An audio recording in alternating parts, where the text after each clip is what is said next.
There's this invisible, silent utility that we all rely on pretty much every single second of the day.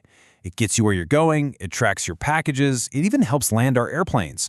We're talking about GPS, or more broadly, GNSS. It's the absolute bedrock of our modern world. But here's the thing.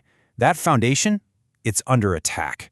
There's a hidden high-stakes war for control being fought, and honestly, the outcome has consequences for every single one of us. This quote from Hexagon, it just nails it. Think about the future we're building. It's packed with autonomous systems, right? But for any of that stuff to work, from a self-driving car to a drone delivering medicine, it has to know one thing with absolute 100% certainty: where it is. That trust is everything.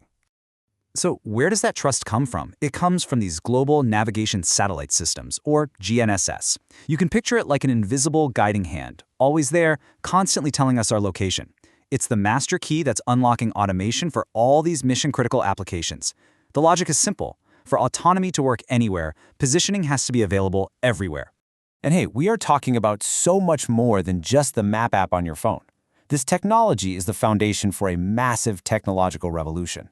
We're talking about industrial robotics, UAVs, drones, self-driving cars, automated farms and mines, even the massive ships and commercial airliners that connect our entire world. For any of this stuff to be rolled out at a global scale, their positioning tech has to be rock solid. No exceptions. But what happens when that system can be tricked? What happens when the very signals themselves start to lie? Well, that's the core problem we're diving into today. The GNSS signals that we depend on are under constant attack, and these threats, jamming and spoofing, they're getting way more common and a whole lot more sophisticated with each passing day. Okay, so it's really important to get the difference between these two attacks. Jamming is basically a brute force attack. It's like someone screaming in your ear while you're trying to have a conversation. It's just a loud noise that completely drowns out the real satellite signal. Spoofing, though, that is way more sinister. That's not noise. That's a fake signal whispering lies, trying to trick your receiver into believing it's somewhere it isn't. And listen, this is not some theoretical what-if scenario. Just look at this map. Every single one of those colored patches is a place where GPS signals were being actively jammed. And these are powerful jammers, strong enough to mess with airplanes flying miles up in the air. This is happening right now on a massive, massive scale. And spoofing? Yeah, it's just as big a problem. This map shows documented cases of it, and you can see these huge hotspots in really strategic places, like the Middle East and Eastern Europe. These aren't accidents. They're coordinated, deliberate attacks designed to manipulate the location data for thousands of people and systems all at once. So who's doing all this? Well, this is where it gets really interesting. You'd probably guess military forces, and yeah, you'd be right. But the list is surprisingly long. We're talking anti-drone systems at airports, truck drivers trying to dodge their dispatchers, ships under sanctions trying to hide where they are, and get this, even people trying to cheat at augmented reality games.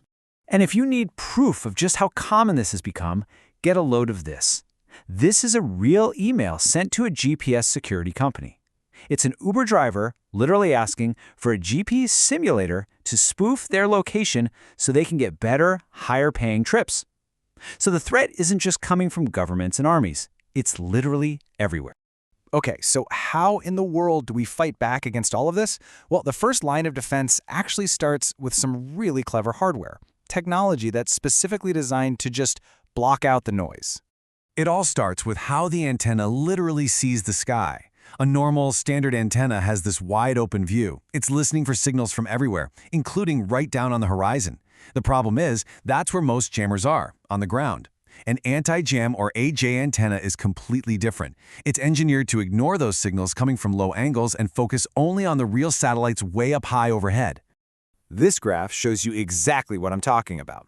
See that wide curve? That's the non-array antenna, listening to everything. But that sharp, narrow peak, that's the AJ antenna. It's basically like putting blinders on a horse.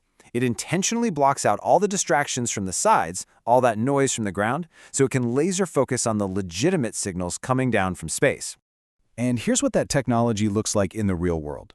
This is Safran's 8320 AJ anti-jam antenna. Hardware just like this is an absolutely critical first line of defense.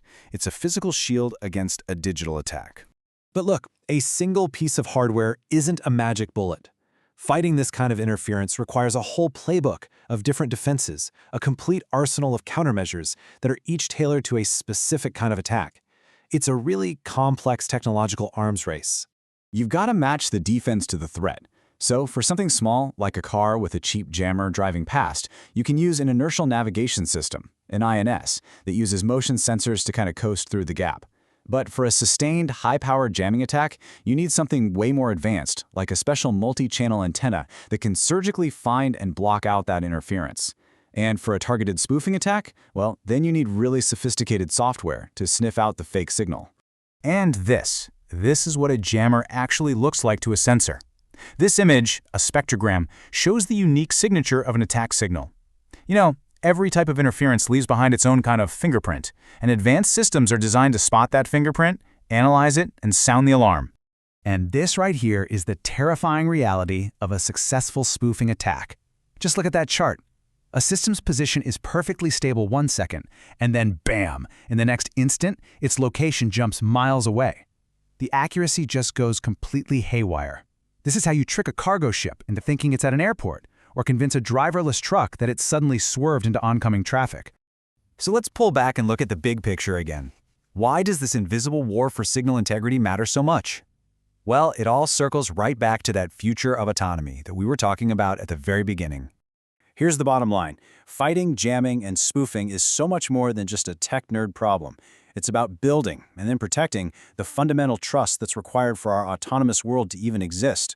Without a tough, resilient foundation for positioning, we simply can't have things like autonomous tractors that save farmers money, or life-saving drones that deliver organs for transplant. And that leaves us with a pretty profound question to think about. As we hand over more and more control to automated systems, these location signals, they aren't just data points anymore. They define that system's entire reality. So, in this invisible, ongoing conflict, the real question is this: how do we win the war for reality itself?